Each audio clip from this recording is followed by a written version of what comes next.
Hi, I'm going to show you how to make this silk ribbon embroidered applique dog picture. So if you follow the link in the description to the web page, you can download and print out this template. Print out 2 pieces and very carefully cut round all of the pieces in the template here and arrange them on the other one so that you can gauge your progress.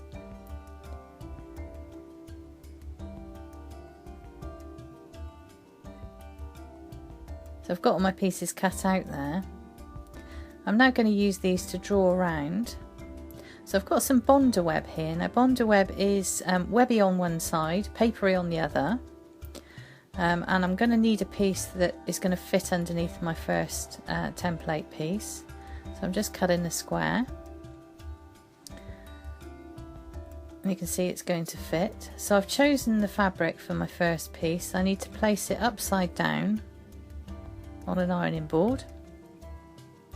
Just iron it nice and flat so that you've got a good flat surface, and then taking the rough webby side of the Bonder web, put that face down onto the reverse of your fabric and just iron it, and this will fuse the Bonder web to the fabric.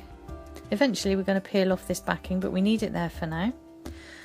So I'm going to place my template piece upside down and I'm going to draw around it with an air erasable marker so that I get a very clear idea of where I need to cut this piece of fabric, and I don't get any marks on the fabric that are going to stay there. So I'm just going to use a nice sharp pair of scissors now to carefully cut this piece out. The Bonder web will stop any fraying of the fabric at all. You'll get none of that, and eventually when we peel off this papery backing, we're just going to then use it to iron onto our backing piece. So there it is, that's the right way round now, and we can just place that onto our template piece. Now I just need to work away and do the rest of these in the same fashion. You can see there I've chosen all the fabrics, I've cut out all my pieces. So now I'm peeling off the waxy backing for the Bonder web and just ironing it down firmly onto my backing piece. Now the rest of these pieces, I'm not going to iron them until I've put them all down, because I need to make sure they're all in exactly the right place. I've used a piece of felt for his tongue there. The Bonder web works on the felt as well. So I'm just going to continue peeling away the backings on all of these pieces and placing them down. It's a little tip for you: if you want a slightly lighter fabric and you don't have anything, you can just turn it round so that you use the back of the fabric as the front. So that will give you 2 shades with the same design on, if that is what you desire. I in fact use this technique with the hat. I wanted a slightly lighter bit there. All I've done is I've turned the fabric round. So that's the back of the fabric. So all those pieces are now in the right place. I iron them flat. I can now put on the little details, the eyes and the lights on the nose.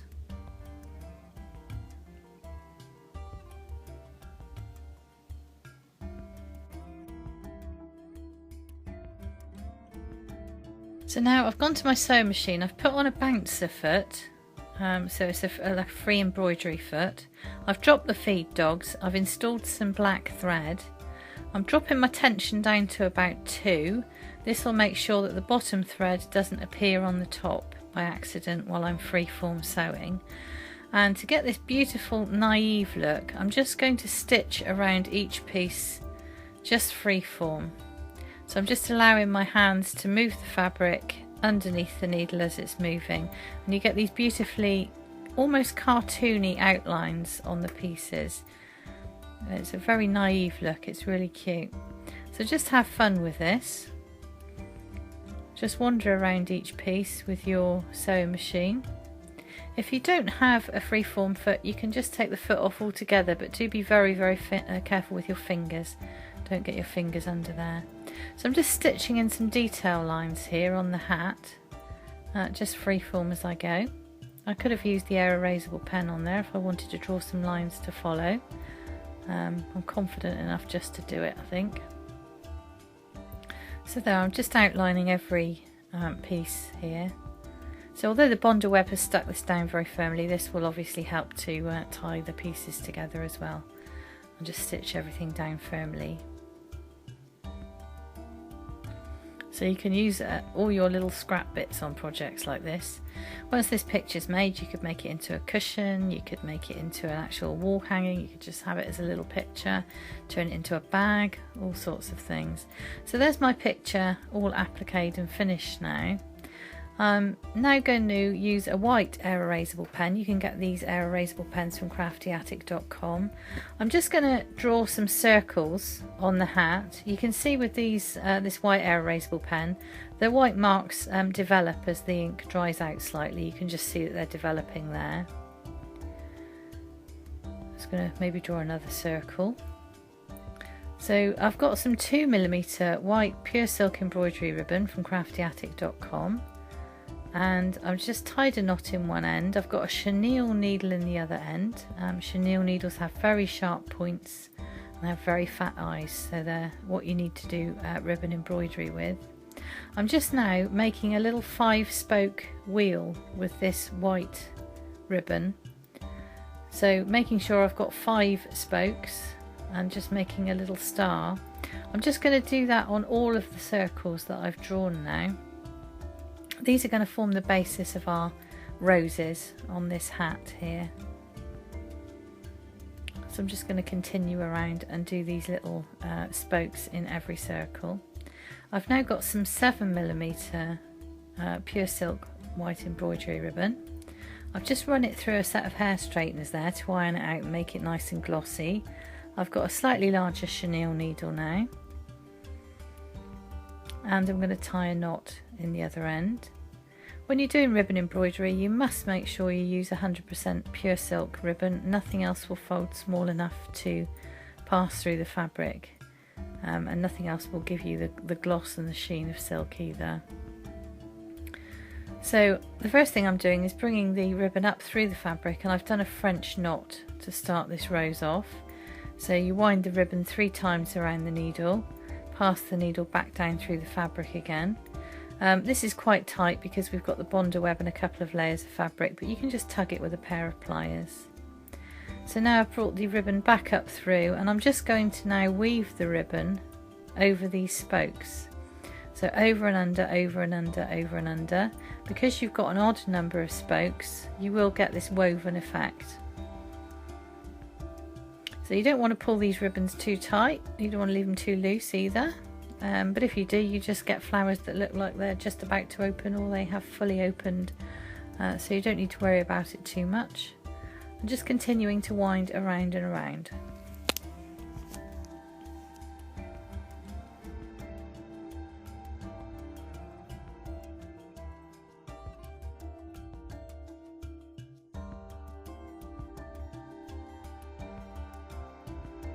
So I'm just going to continue with the weaving now till this flower is finished.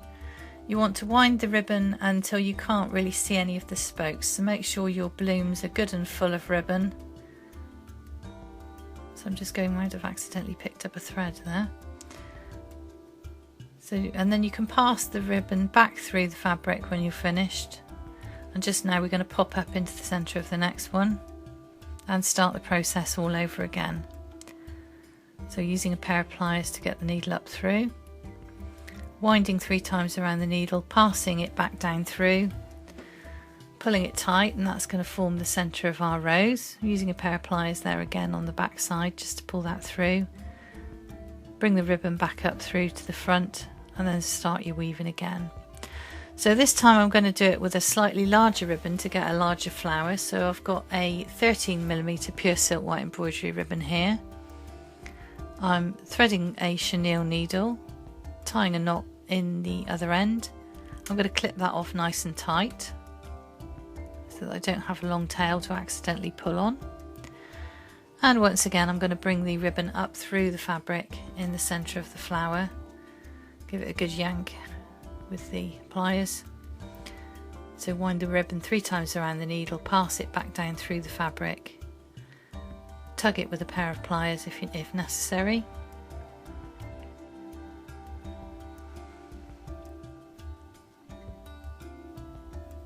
Then bring the ribbon back through to the front and just weave around those spokes.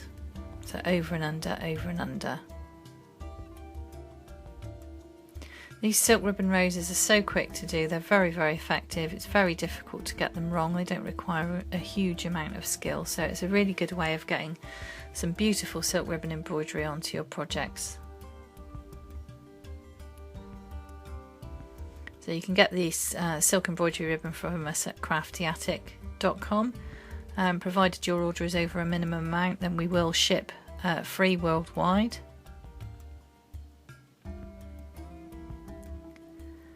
So I'm just now finishing this one by getting as much as I can around this rose to cover up those spokes.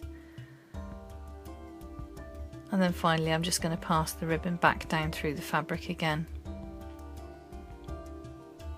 So you can see I've finished all of these little ribbons now. I've now got Dusky Rose and Sun-Kissed Pink. These are pro markers. They're permanent marker pens. You just need to touch them to the silk. The silk will draw the pigment that it wants. I'm using these two colours, so I'm soaking with the lighter colour and then I'm just touching the tips of the petals with the darker colour. The silk ribbon will blend these colours beautifully so that you get a very natural and deep look. This is a slightly darker colour here. So I'm just touching the silk and again using the darker colour to touch the tips of the ribbons, and I'm just using slightly different colours this time to get a bit of a variance in the flowers.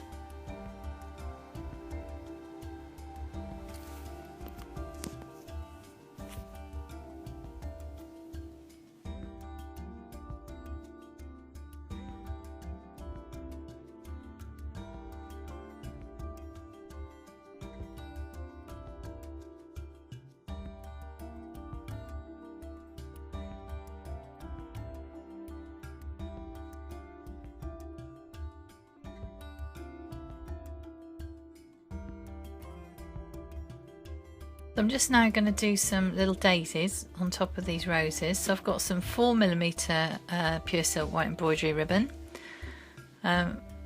Using a chenille needle again, a slightly smaller one, tying a knot in the end just as we've done before. I've prepared it by running it through the hair straighteners to make it nice and flat and glossy. If you don't have hair straighteners, you can use a regular iron. I'm doing a ribbon stitch. So that's passing the ribbon back down through the centre of itself, pulling very gently, and the end there will pull into a very delicate little point, just like a petal.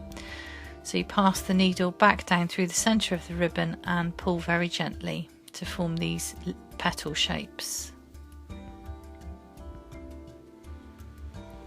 So I'm just fitting in the petals that I can around these other roses that we've just done. And I'm just going to stick some of these little flowers in between these other roses at the top of this design here.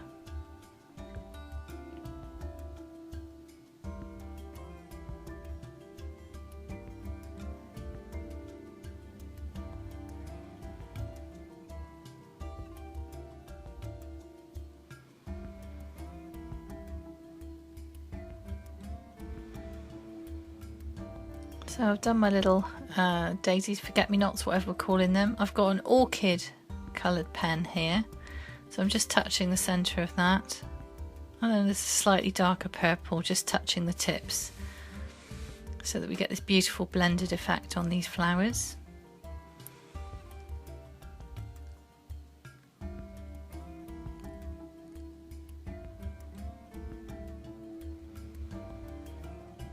And I've just got some little seed beads here, little yellow seed beads. I'm just going to stitch one into the centre of each of these flowers just to finish them off.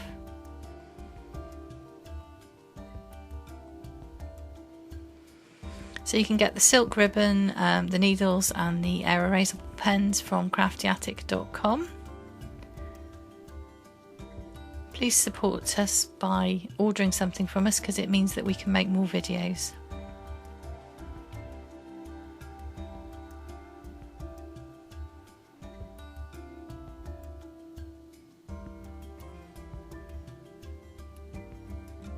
Okay, so just pop that out of the frame now. I'm just going to use the iron to iron away that circle from the embroidery hoop there, and then this little piece of fabric is ready to do whatever you want to with it. You could stitch it into a bag, stitch it into a cushion, use it as a picture, make an apron out of it, whatever it is you're going to do with it from now. And there's your little picture finished. So thanks very much for watching the video. Do visit the website, there's loads of video tutorials on there as well. Thank you very much for watching.